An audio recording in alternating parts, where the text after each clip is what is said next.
I'm looking forward to this one, going and talking to big Daryll Hall. This guy's a bigger star than Geordie Shore. I tell you what, the man from Newcastle fights out of Stockade Gym right here. He's going to be on Capital Fight Show 19, one of our big international acts. He's been here for a while. Let's go walk into Stockade now and have a look at what he's up to, and we'll go and try and sneak up on him. I think that'll be the way to go. Hey, how are you? How are you, mate? Good to see you. Yeah, you good? What's happening? Let's go, let's go. I want to try and sneak up on him if I can, big Daryll. Or we'll do like a big shout out to him when we get in there. Hey, Steve! There he is! We didn't even set that up. And there he is. Oh, it's perfect.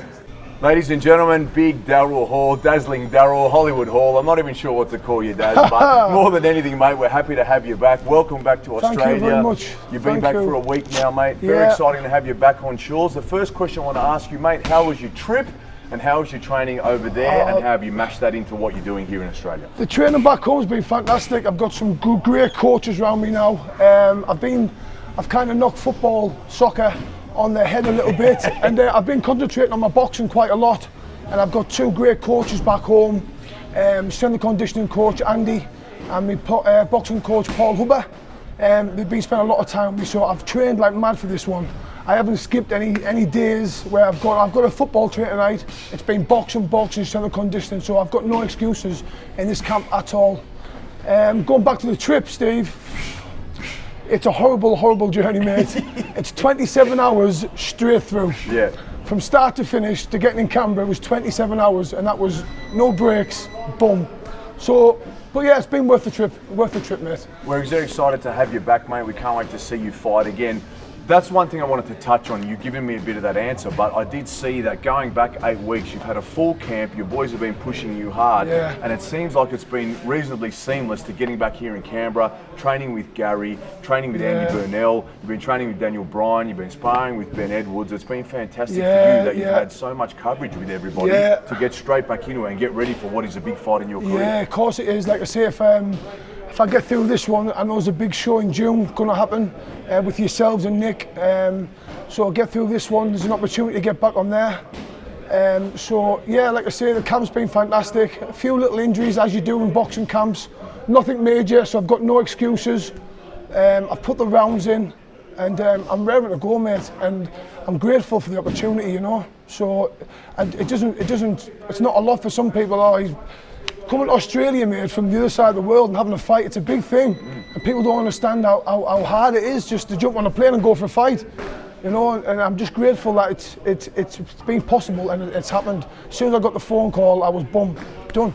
Mate, on that, we're so grateful to have you back. It's so great to see you as always, mate, because you are such a big name here and a big draw for us. Now, tell us about how you matched it with the football as well. I mean, soccer's such a big sport in the UK. I can vouch for that, mate. I kept the Arsenal shirt away from yesterday, mate. You beat us 4-0 I was tempted to wear it, but I thought, don't you dare. We'll be sparring in a minute. Yeah, that's right. I'll get touched up, mate, on a Friday. But how have you managed the training with football as well? You're a big bowling centre half and doing big things for your football team over there. What's the transition like to boxing? The fitness is a lot different. People just think because you play football, you're naturally fit. Most soccer players, football, fucking got me saying soccer. Most football people are fit lads, run around for 90 minutes. It takes some doing, but boxing is a different fitness altogether. You have someone punching you for 3 minutes per round, mate. You don't understand how it's hard. People that will do them 12 rounds is beyond me. 12, but yeah, it's hard. It's a totally different fitness, mate. It's all leg strength, and it's just a different fitness altogether, mate. It is totally different. Great to see you in this sort of shape, Daryll. Let's quickly say a big thank you and talk about your sponsors, mate. Without them coming all the way here and putting in for you, you wouldn't be able to come here. So talk us through guys. So I've got most of my sponsors are repeat sponsors.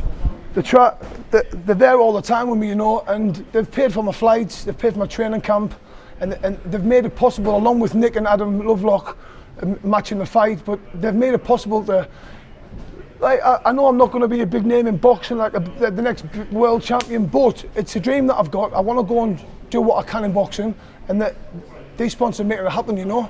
So we've got Kevin Devine, the finishing touches, we've got Richard Metcalf at Monster Hydro. We've got the gym I train back at home, the Unity Gym. SSK Recruitment, run by three of my good friends. Bradley Saunders being one who we mentioned, who got the medal in the Beijing. He's a director of this company. Premier Management Traffic and Road Management, the same company but two different fellas, Richie and Billy. They've been really good to me, them two lads. They've really looked after me. Nathan Steele at Bespoke Life and Health Insurance, and that's it. Yeah, they've been all chipped in and all made this possible, and I'll die in that ring for them, for the sponsors. I wouldn't leave nothing in there just to get them the win. It's a big part of the game, isn't it, Daryll? And that's so important. So, of course, a big thank you to them for getting you out here as always. If you can't do your tickets, if you can't sell tickets, and you're surviving on just sponsorship, it's a really hard game to get in unless you're a big name. People who start off in pro boxing, people don't realise how hard it is to survive. It's not an easy game to jump into and just think you get paid for boxing. You don't. You've got to sell your tickets. You've got to pay for your opponent.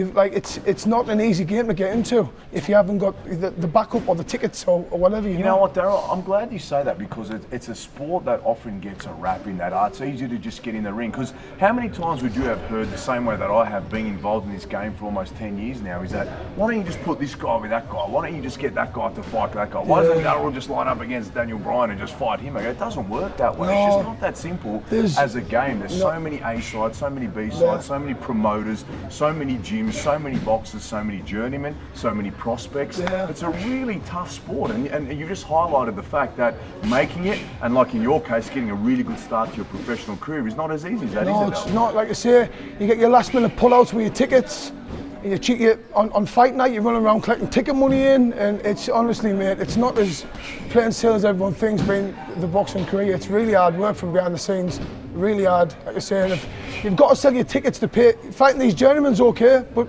they still need paying. These blokes don't fight for free, so you've got to pay for them before you even get in the ring. Then you might make a little kickback off your tickets if you do a few. It's a hard game. It's a hard game unless you're at the top of the tree. Let's talk about your next fight, Daryll. It's a big one coming up in around about a week's time. You'll be looking to get in there, not looking at potentially an early finish, but putting in a good performance, getting in the rounds. What are you expecting out of Rob Barron, and how do you think that fight's going to go? I don't know much about Rob, to be honest. I know he's in good shape. He looks the part. He looks like he looks $1 million. I've not watched him box yet. I'm not really interested in watching him box right now because it'll get stuck in my head. I know he's been fighting football players for money, so I've been told. Again, I've not watched him. I'll probably watch him the night before. I've told Gary to watch him. The coach is going to watch him and get a plan for next week. I've always, since I started boxing, I've always thought trying to knock him out early was it's worked so far, touch wood. But no, I'm happy to go the rounds, happy to go the distance. I'm happy to put a show on and box and not get dragged into a fight, which he'll probably want. Being there, I think he's about 5'10", I believe. So I'm going to have a height reach him. So I'm just going to keep it long, and if the opportunity arises, I'll knock him out. Not a problem. I can knock people out. I mean, shows in the last fight, second round. Most of me ones back home have been one round, apart from a couple of them. So yeah, if it arises, I'll take it. If not, I'm happy to box and get a points win. It makes no difference to me. So you want to get the win under your belt. Tell us about the parochial support that you have here as well. I remember watching a video of you in your last fight here, and it was from a distance back in the corporates. Everyone was going absolutely bananas for you, mate. It must be really positive feeling for you knowing you've got support not only in England, you got support here as well. You're a two-dimensional fighter. I've got some great friends here. Like I say, I've played soccer here 4 times now. Like I say, I've turned up. My friends give me a car to use for 2 weeks. He's just left his without a car to use. So they're really good boys over here, really, really good lads. And like I say, they're happy to buy tickets. They don't buy the cheap ones, they buy the expensive ones with the food and the drink. So yeah, they're all good boys. And again, I'll do it for them if I can. I won't be leaving nothing in there. And I can't wait for the night out after. Yeah. enjoy. We've got after party at Fenway Public House. Give them a little spin because they've been good to me since I've been here. Yeah. So we're going there after, and we'll have a good drink, and then I'll be back home on the Monday. That's it. Straight back home. Straight back home. This time around, I'm quite busy back home at the minute, and hopefully getting the June show, and then I come for 6 weeks. Yep. and do a proper camp here. That'd be That's me. perfect, mate. Hopefully they get through this one. Well, that's great. You've led me on to what I wanted to ask you next, Daryll, and that was, what are your plans? So you're heading back pretty soon afterwards. You'll be looking to potentially fight again, a bit of football towards the back end of the season, or what's up for you? I've just signed for a new team back home, but you know what it is? Because I'm just learning. I was a late starter in boxing. I've got no amateur career. Yes. I started late due to playing soccer all my life. Yeah. But you played a decent level back Yeah, in England. I played at Wembley twice. Yeah. In good competitions. So I've always been paid for playing football. So I've made good money from the game. But because I'm just starting to learn how to box now, I'm not just a brawler now. I'm learning to box, and because of that reason, I'm really enjoying it, and I'm learning every day, and I'm starting to think like a boxer. So I'm just really enjoying boxing right now. It's taken me a different path. I've done the football side of things, and I just want to see what I can do in boxing, and just see where it takes. It's life's a walk, and you go different ways, and this is a new plan.